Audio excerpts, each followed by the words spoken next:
And this is a real pleasure, and I was happy to get the invite from Anne. What's really interesting is how fast insect, at least our company, is growing. So when we submitted our abstract a few months ago, we were 11 or 10, as it said in that, but we're now 14. So we're already growing, and we're headed towards 30. Within about a year, we'll probably be up around the 30 mark. An interesting, I guess my story, my path to get here is kind of a weird and wild one, and I'll go a little bit into that. People always ask me, why did you get into bug farming? It seems like an odd choice, but really, I hope to convince you that Oberland and companies like Oberland are really trying to solve a few of the, or at least help to solve a few of the crises that the globe is currently facing, of which there are many. Let me now do this. So why insect farming? So I'm going to deal with sort of two main crises, right? We've got the climate crisis. There's a few wars going on right now, but the two that I'm going to talk mostly about and that Oberland helps to address are the global protein crisis and the declining soil health that we have around, particularly in our region, but globally as well. Our farming practices over the last several decades have been stripping nutrients and organic matter out of the soils, making them more sandy. I mean, PEI is a very classic example. It used to have very rich soil. It is now, well, now mostly been washed into the ocean, but since the hurricane. But you can see here in the lower image here, the decline in soil organic matter over the last few decades. And this is a real problem. And on the other side, we have the protein crisis. So we have a growing population. The estimates are we're going to cap out somewhere between 10 to 13 billion people. We're currently sitting at 8. And with the rising population, of course, comes the need for more food. And that is leading to pressures on the food chain. So this is just, again, just to reiterate, so the world population rising, we're currently sitting here, 2021, 2022, just over 8 billion people. You know, it's quite a rise. Again, estimates between 10 and 30, excuse me, 10 and 13 billion people is where we will cap out. So there's also an issue we have too, is with globalization. And I think more people are becoming a little bit familiar with this, and that several of these things are currently in the news and others have just been in the news. So we've had a global pandemic, which everyone knows has shocked supply chains and has really forced people to look local. Borders were shut, has made a real challenge of getting everything from microchips to food to medicines. We have global conflicts. There's a bit of a challenge right now with Russia, and the sanctions put on Russia have put actually a real global problem on fertilizer. And I don't know if many people know, but we get about 20% of the world's fertilizer comes from Russia. And so when nations decide to slap sanctions on countries like that and ban the export or ban the import of those products, that's a real problem for farmers. We also have the commoditization and the globalization of certain commodities that we have here. This is the price of fish meal. Fish meal is sort of the base protein used in a lot of feeds. So in aquaculture for salmon food, fish meal is one of the main ingredients. And you can see here that the fluctuations and volatility in the market and the rising prices are really putting pressures onto salmon farms and others who are trying to make a living on raising salmon, and the prices just keep going up and up and up.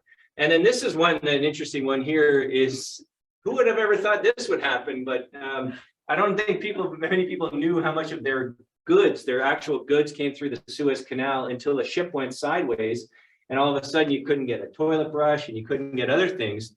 So these are the kind of problems that we're facing with right now. And what this leads to is having companies and companies that work well in sort of a circular economy like Oberland that are sort of building resilience at home, that we can kind of alleviate some of these problems, and we can kind of help to address some of these problems by looking at local solutions. And finally, the other one I'm going to talk about is the food waste problem. So many of us have heard about this, but the statistic is around 50 to 60% of our food that we make is thrown out before it actually makes it to our plate. This is a picture from a organics recycling, air quotes, facility just outside of Montreal. It is really shocking and sad to see what we throw out. And, you know, Halifax is no different. And it's just a real problem that Oberland and the soldier fly can help to address.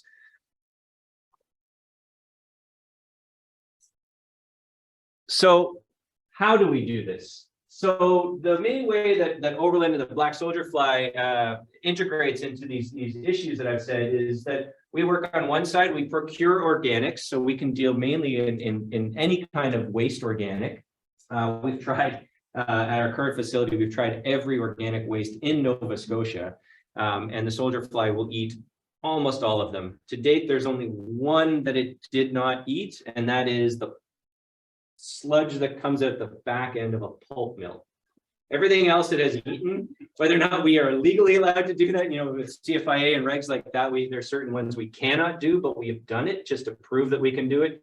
But the stuff out of the back end of a pulp mill did not work. So we have an end member, but everything else we have tried, and the soldier fly grows really well on that. So we then go through a process where we stabilize the feed. This allows us to stockpile it on site so that we can buffer against supply chain issues upstream. We then rear the soldier fly, and I'll take you through later on. I'll show you a little bit of our facility, and I'll show you how we rear the soldier fly. And then what's kind of unique about the soldier fly is everything that we do in our facility has a saleable home. So we're a zero waste facility. And we actually feed into a whole bunch of different supply chains downstream. And what's great is we produce a really high quality protein, which can go into almost any kind of feedstock. So we have pet foods and agriculture, and come on in. Pet foods, agriculture, aquaculture, and we've got a few other ones that we're trying, and you'll probably be hearing about in the news in the next month or so. Is a very exciting new feedstock that we are, or a new avenue that we're feeding into. So why insects? It seems very foreign to us, but actually that's a very Western view on these things. I mean, there have been people eating insects probably since time immemorial. It's just us in the West who've always deemed, no, we can't eat insects. And in fact, up until recently, when I started Oberland in 2017, there's another soldier fly company in Canada who had just gotten their first CFIA approval, and they really struggled because up until that point, insects were something you were trying to keep out of the food system. And so when they approached CFIA and said, here's our new ingredient, and they said, well, how many insects do you have in what percentage of insects do you have in your material? And they said, 100%, we are insects. CFIA had no idea what to do about that. They threw up their hands, and it actually took quite a long time for that first company to get through CFIA regs. There's benefits sometimes to being number two. And in this case, when we came through, it was, we already had the list. They had sort of cleared the way, and CFIA had at least heard about the black soldier fly, and we just got a list of hoops to jump through, which actually made it more easy for us. But about 80% of the world's population has included insects as part of their diet. And as I said, it's just us that hasn't. The insects that we feed, typically, these are the three main species that are grown worldwide now, commercially or on an industrial scale. We've got the black soldier fly, the mealworm, and the cricket. In Canada right now, there's mainly only the black soldier fly and the cricket are being grown at industrial scale. There's a few mealworm farms, but they're pretty small. There is a large mealworm farm in France, and that's actually, insect is probably the largest insect farm right now on the planet, or at least he's raised the most money. Insects can be raised using vertical farming, which means you can, in a very small area, you can produce a lot of protein. And their leavings, the polite way of saying the poop, the frass, is an incredible fertilizer. So I talked at the very beginning about us trying to address sort of two of the main crises, the global protein crisis and the agriculture, the declining soil health. So the protein is obvious, or hopefully obvious, is the insect, but the frass or the worm castings is the fertilizer that we've shown is incredibly good and can help build back soil health. So of those 3 insect species, why the black soldier fly? Why did I choose the black soldier fly? And it has to do with the fact that of all those 3 insect species, it's the most efficient.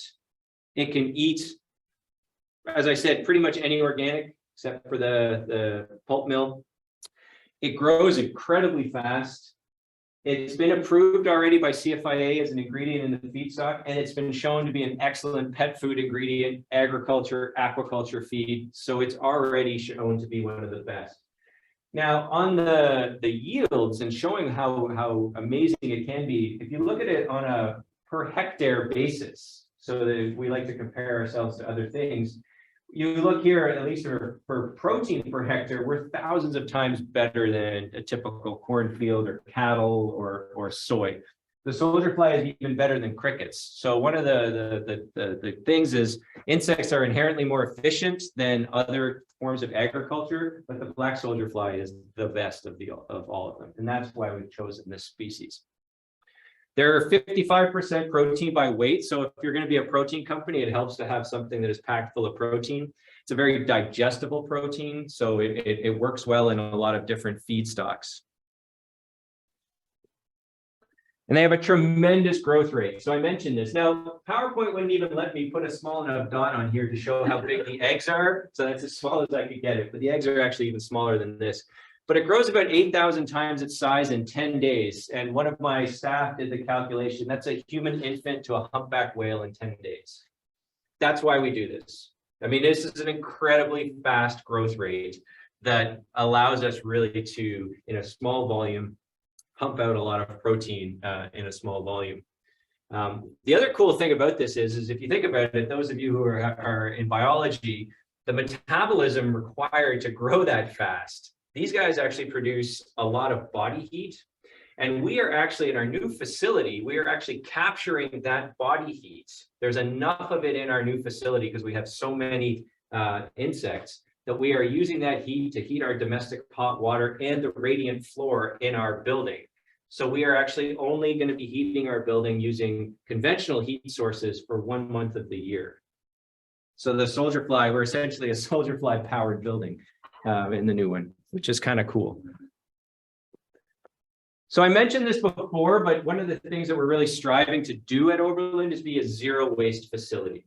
Anything that comes in through the back door, any organic that comes in through the back door that is consumed and processed by the soldier fly, every part of that has a saleable home.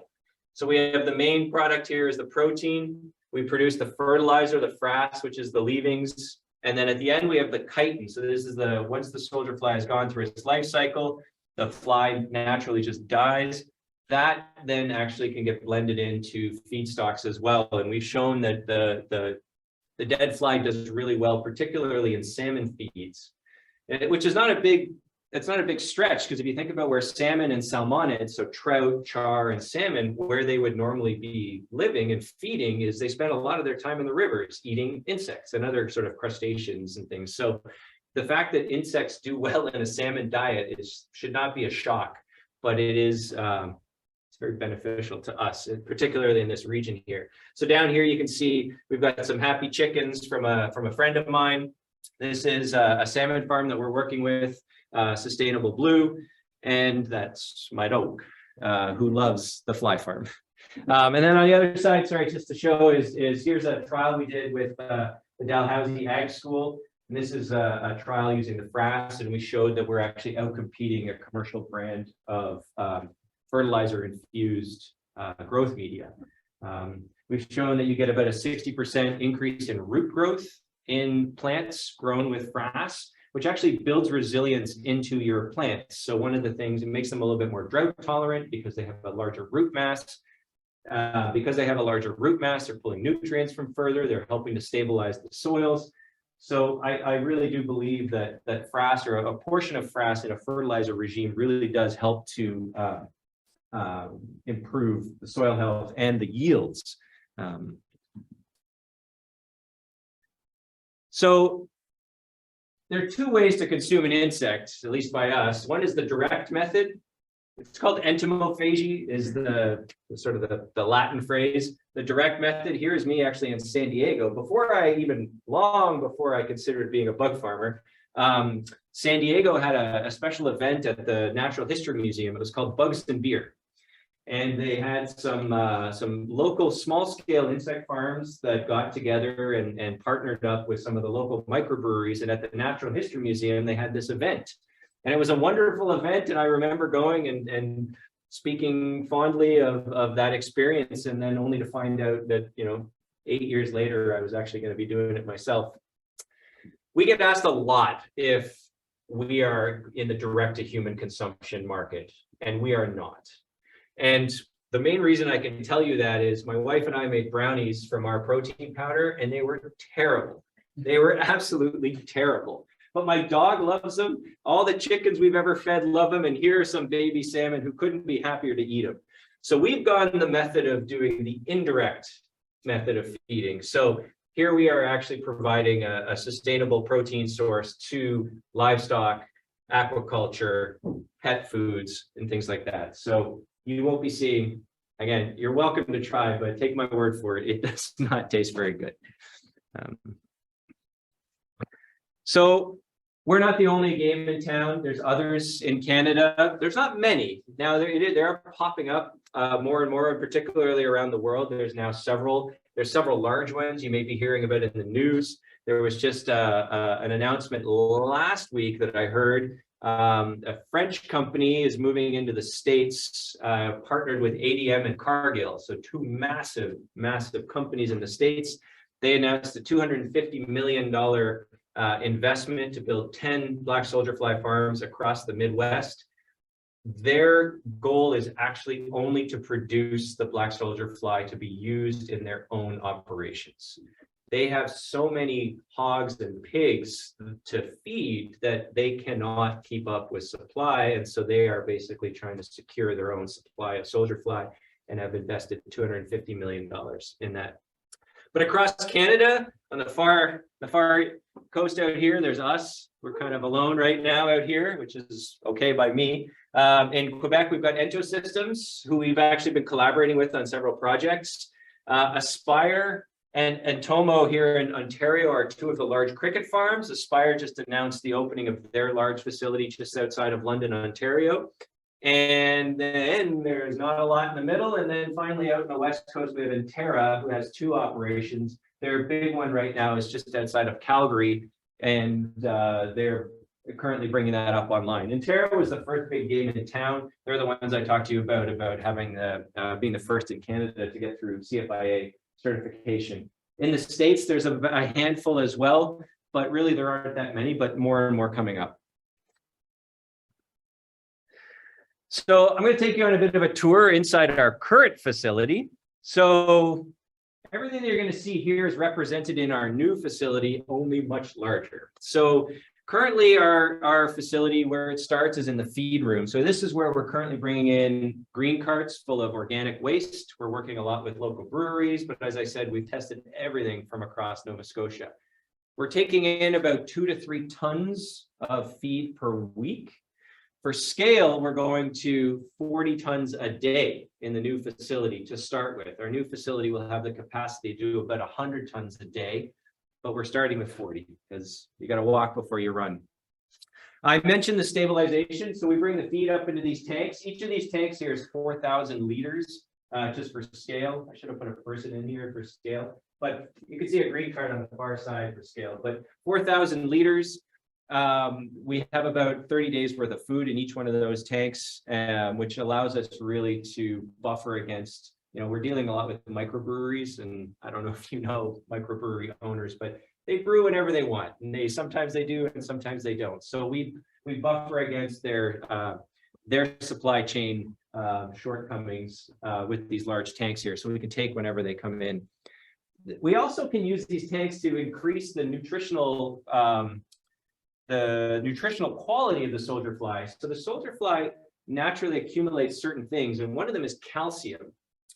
And things that we're feeding, like chickens and lizards, of all things, have a very high calcium requirement.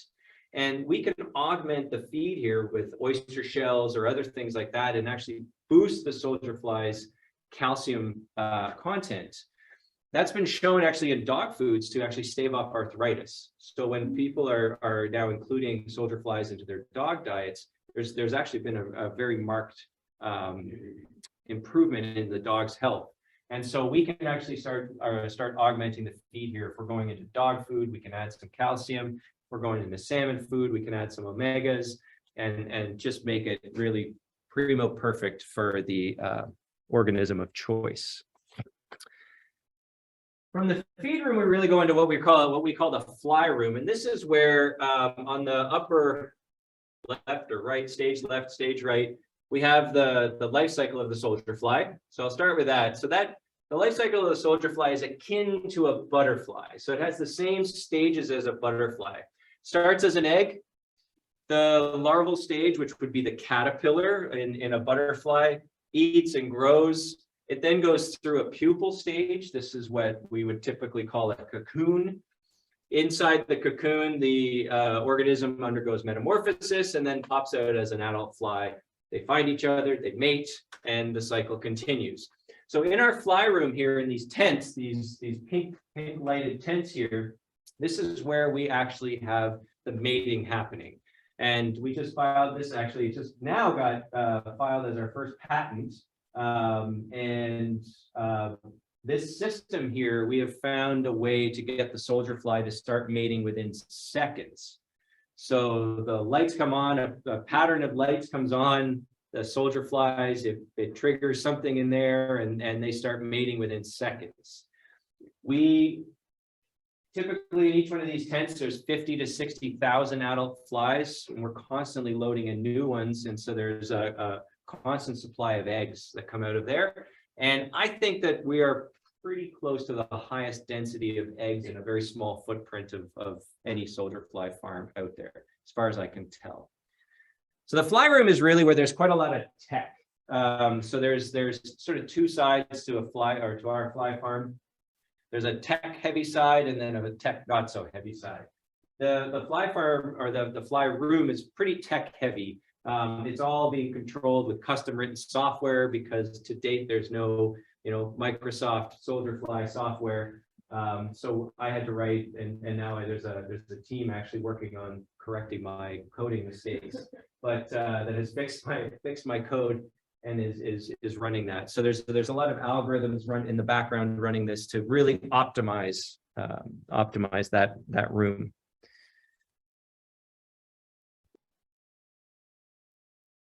From there, we go on to the farm room. And I mentioned the vertical farming aspect of this. So each of these bins here would hold between 60 to 90,000 larvae. It's filled up with feed. We add the larvae. They munch away as happy as can be. And we move them down one spot every day and then harvest them. To do this without actually having to intervene in any stage in the middle took us 2 years to figure out how to do. And it wasn't until we had figured out how to do this without touching them that I was comfortable moving into the brand new facility that we're building. When you start to go into large scale stuff, it really, really is important that you sweat the small stuff, because that small stuff that you forgot to do or you just didn't realize was important will come back to bite you when you go big. And so I've been very cautious in our scale up because I'll talk in a little bit about how I got here. And I had some lessons in scaling up that I took to heart. And so just for scale as well, so we have the capacity in our little pilot facility for about 180 bins, and we're moving from 180 bins to 9,000 bins. So just for scale, that's another one there. So what's really cool is our little room here that we're growing our flies in, or our farm room, is not much bigger than this auditorium here, and it does the equivalent of about 140 acres of corn. So I showed you the numbers before, and this is sort of proof positive that we really do produce a tremendous amount of protein in a small amount of space. Onto our processing room. So in our processing room is where we actually then split the two products. We have the protein and the frass. Here are the big white bags, our bags of frass. The protein is handled in another area, which you can see on the other picture here. We are currently selling into a few markets. The main one that we're selling into now is the pet market. So niche pets, so people with lizards and hedgehogs and frogs and spiders and what else do we have up there? There's a praying mantis and all sorts of stuff that who knows. I had no idea there were so many people out there who were who wanted to purchase soldier flies for their pets. But we've been selling them for about 3 years now, and we're in pet stores across Canada. We ship out several 100,000 larvae a week that go out by mail. The ones that we don't sell live will then get dried, and that becomes then another product of ours, which is the chicken treats or wild bird treats. And then anything that's not sold into that market gets ground, and then we have a protein powder that can go into all those other markets that I mentioned. So dog food. What's really interesting in the pet food industry, when I first started Oberland in 2017, it was all aquaculture. That's all anyone was talking about with the soldier fly and insect protein in general. About 4 years ago now, there was one pet food company that was mentioning they were using insect proteins, but it was on the back of the label in the ingredients list, may contain insects or contains partially protein from insects.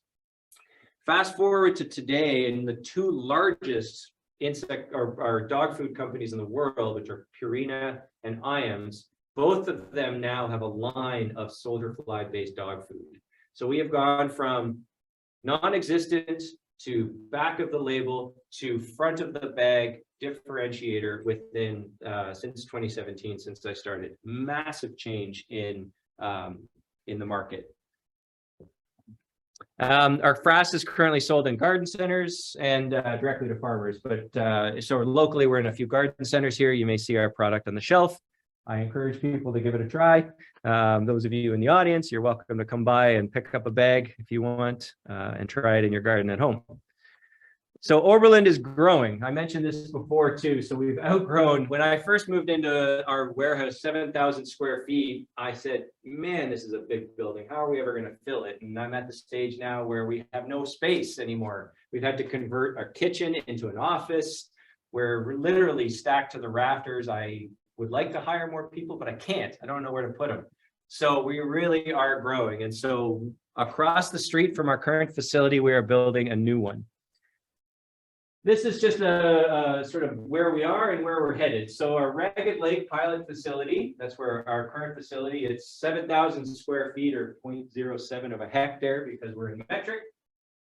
We're doing about 2 to 3 tons a week of organics, which equates to about 30 tons a year of black soldier fly meal.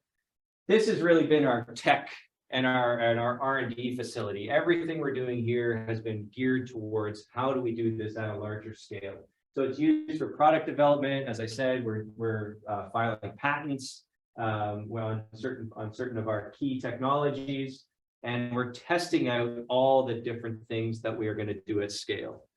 Move across the street and our grassy lake expansion. It's 1.5 hectares building, so it's 108,000 square feet. So we're going from 7,000 to 108,000. Purpose built with efficiency in mind. So because we're building from the ground up, we can start to do interesting things. Like I said, take the heat from the soldier fly and use that to heat our domestic hot water, use it to heat the radiant floor. We are going to have one of the largest solar arrays in Nova Scotia on our roof. We're going to produce in the summer about 125% of our power. In the winter, about 50% of our power. The rest of our power, we're working with a group right now that's installing wind nearby, and we will be taking wind. So Oberland will be 100% renewable powered. Because I'm a big nerd still, so we're going to have a big R&D section in there, including a large greenhouse in the front where we can continue to do our frass research. So this is really exciting for us moving forward. This is just a little video of where we were. This is our 6 acres of land that we bought. And then in March of 2022, they started clearing the land. By April, it was clear, and we realized there's a lot of big rock there. May through August was blasting, which was fun. August 2022, first concrete arrives on site. And then this was on Friday. This is where we are at Friday. So the building is starting to take shape. And yeah, we will keep going. So that's where we are now. It has been quite amazing. The other day on Thursday, we had some people come by. We're a company that's actually doing some robotics for us in the new facility. They came by for a visit, and it was very fun and humbling to stand down on the site in my office, so to speak, to kind of think about where I had been and where we have come. And it's just a tremendous amount of work that the team has put in that has got us to where we are. And it's exciting times ahead. So all of this, why are we doing this? You know, I mentioned the protein crisis and the thing, but really what we're trying to do is we're trying to do this differently, and we're trying to really be the best at what we're doing. And so we've done our LCA analysis, and the numbers suggest, and the numbers really do support that when we're done, the Grassy Lake facility will produce protein at the lowest carbon footprint of any protein that I can find on the planet so far. So we are currently up here, Oberland's pilot facility. The pilot facility, we do some stuff there that is not the most efficient. It's not the most efficient building. My windows, for instance, they just leak like crazy, and the landlord won't change them. So that's not going to happen in our new facility. So we're moving from here at our pilot facility all the way down to the other end of the scale, and Oberland Grassy Lake will be producing protein at about 50 kilograms per ton. So 50 kilograms of CO2 equivalent per ton of production. As I said, I've not found anything yet lower. I'm actually going to talk a little bit too about later on about Sustainable Blue. I mentioned them as a salmon farm, and they're a partner in some research we're doing. But it's interesting to see that they are now actually sitting below BC net pen as far as their carbon footprint. So the big question I get all the time is, how did you get into this? Anne sort of alluded to it in my abstract, but it is kind of a strange path. I did my PhD at Western University. The University of Western Ontario is what it was called when I was there, in subsurface microbiology. I was in the gold mines of South Africa looking for life in weird places. And from there, I went to California to work at the J. Craig Venture Institute on something called a microbial fuel cell. So this is using bacteria as the catalyst in a fuel cell to do wastewater treatment. And so here was an example of me learning how to scale. So I took a concept from the lab bench. We moved into a pilot, a small pilot, and then into a large pilot that was attached to a brewery. I then went from the Venture Institute to NASA. I got the opportunity to work up at the Jet Propulsion Lab. And here too, I had the same sort of experience of scaling. I designed the prototype. This is the prototype that I built. We then took it into the field to test it. This was in a gold mine in South Dakota. And it is now currently on the arm of the Perseverance rover, this technology. Now, I had very little to do with the point from here to here.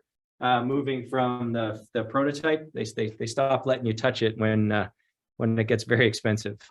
But this is the instrument. It's called Sherlock. It's on the end of the rover arm, and it's a chemical microscope mapping the organics on Mars. There's actually some tremendous data coming down right now from Mars from the Sherlock instrument. So the interesting path to a bug farmer, as I said, started with the fuel cells. I met this gentleman here in my postdoc. This is Ken Nielsen, who's a world famous microbiologist who I had the pleasure of working with. He also worked with NASA. He started the field of astrobiology. When I was looking for something to do, he put me in touch with the people at NASA and got me involved there. And so naturally, your next step from NASA is a bug farm, right? So how does that happen? And this really comes down to the fact that my wife, when we were in California, she got a job offer here at Dalhousie University in Halifax, and we decided to follow her career. And she's a tremendously good professor and doing amazing things in her field. But then I needed something to do. So I had sat down with Ken, and literally over a bottle of scotch and a banjo, the idea started to form. Ken had worked on some soldier fly work in Los Angeles, and by the time we had finished the bottle of scotch, it seemed like a tremendously good idea for me to start one of them here in Halifax as well. The food waste crisis is everywhere. Halifax has a food waste crisis, as does Los Angeles. What really drew me to the idea of doing it here was, at the time I mentioned that it was all based on aquaculture, and Nova Scotia's proximity to the aquaculture industry seemed to me like a good fit for a company such as Oberland. So building resilience into the food system.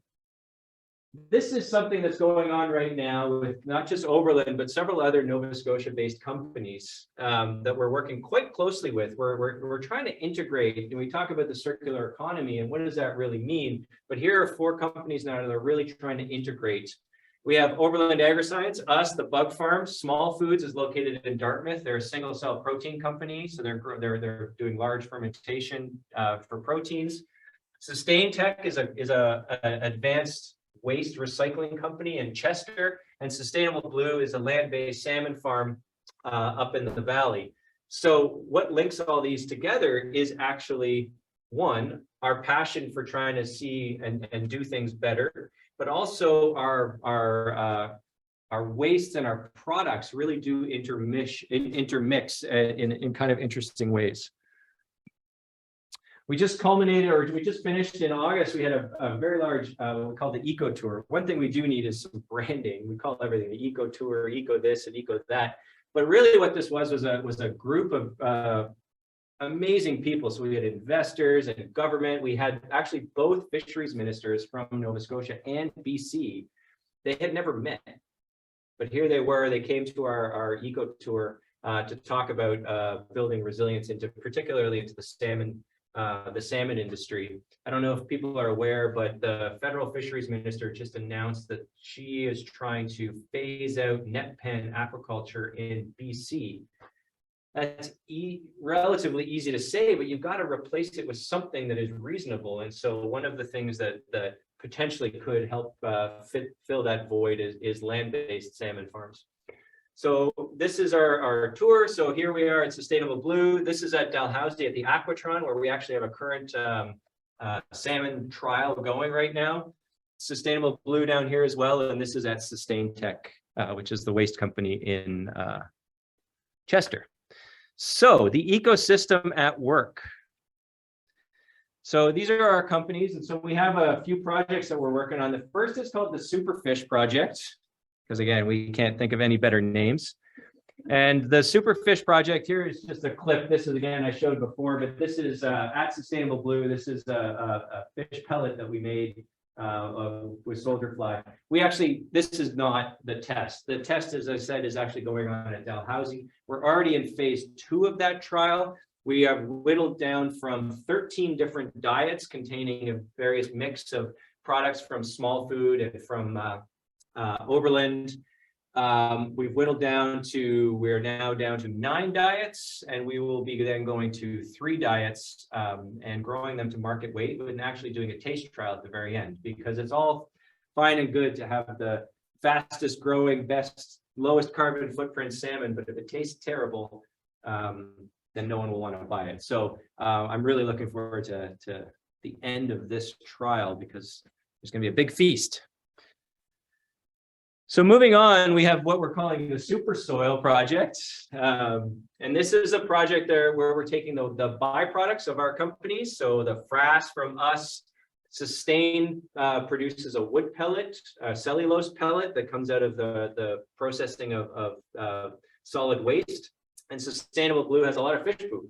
And so we've mixed them together, and we've actually run now several trials. Up on the top here was a trial done by NSCC, where they grew lettuce, and they showed S4 is the one where we were all mixed together, and it was a 32 times faster growth than the control on lettuce.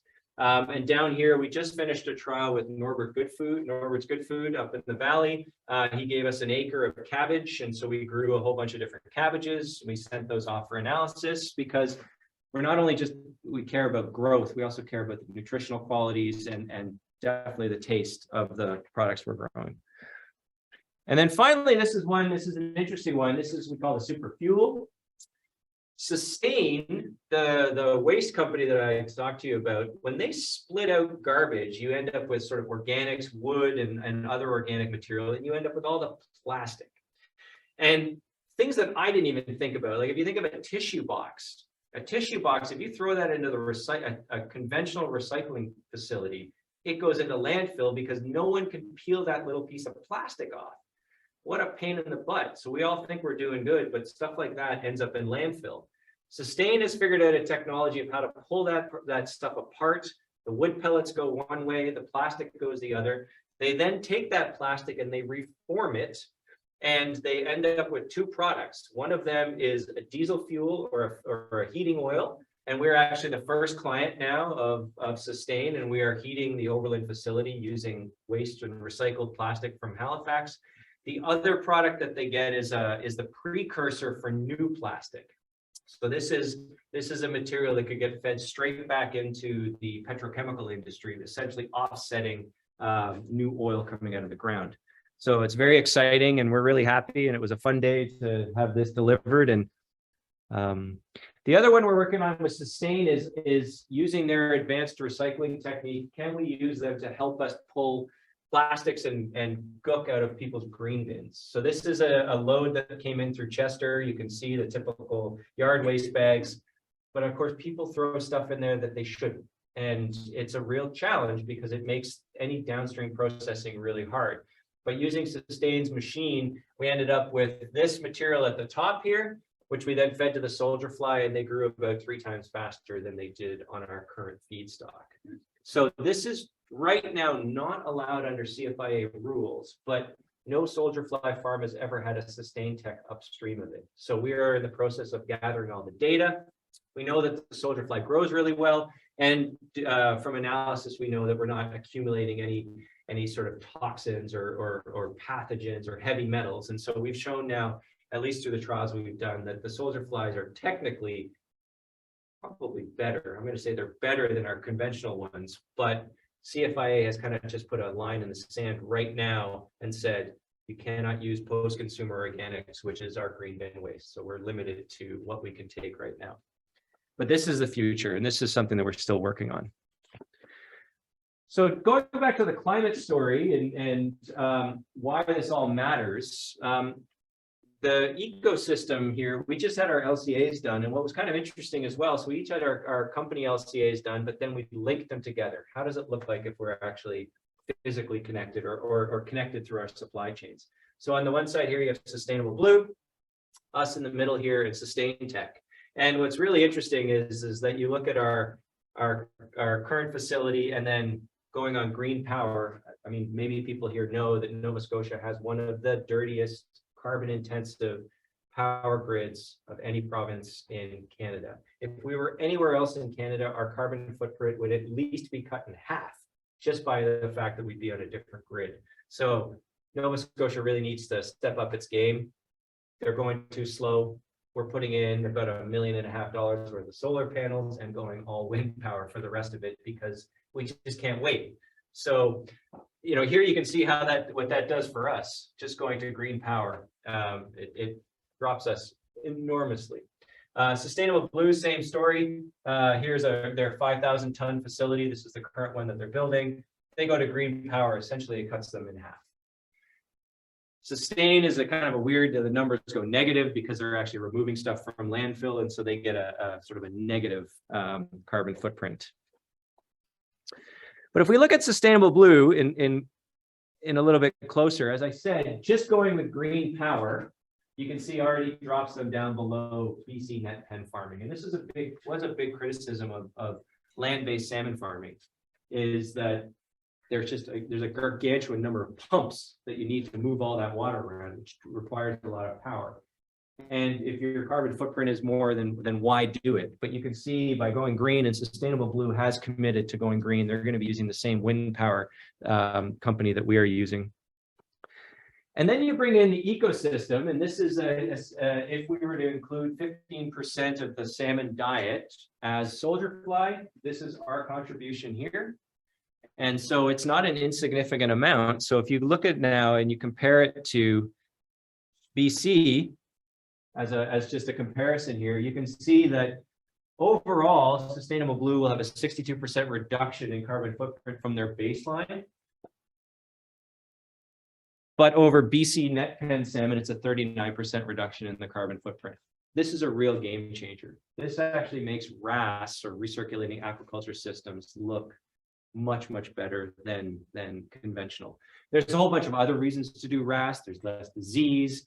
It's safer for the workers. You know, you can really control everything in the farm. The other is that you have to actually deal with the waste. If you're in the net pen, the waste, air quotes, goes away. Doesn't really, but in a RAS system, of course, you have to deal with it, and because of that, they actually can do wonderful things like the super soil project as well. So this isn't even counting in the super soil or the frass yet. Where we go when we start talking, and we meet every Thursday, the ecosystem meets every Thursday, and then this usually after about one beer, this seems like the good idea is where we go to. And what we're really working towards is actually sort of this campus type concept, that we are not only working together in our supply chains, but we are physically located next to each other, because there's other things that we can be trading, such as electricity. When we're producing more solar power than we need, we should be able to send that over the fence. Feed, of course, would go, instead of getting on a truck and moving next door, would just essentially go over the fence. Sustain has a lot of waste heat. We do need heat in some of our processes. They can be a feedstock provider for us. Small food providing feed. And one thing small foods needs a lot of is clean water. Sustainable Blue is very good at making clean water. So you can see how our companies are integrated, and we're already living a lot of this now. We're just physically separated, but we are talking about the next facility, not our next facility, because that's a hole in the ground right now, but the facilities after that of us actually being located next to each other. And so with that, I'm going to thank you from the Oberland team, the growing team here. In fact, this picture is already out of date, so we're going to have to go back and take another shot in the hole. But this is, again, just for scale. You can see we're standing right now in what would be the farm room. So for scale, there's a big truck in the background. So I'm happy to answer any questions.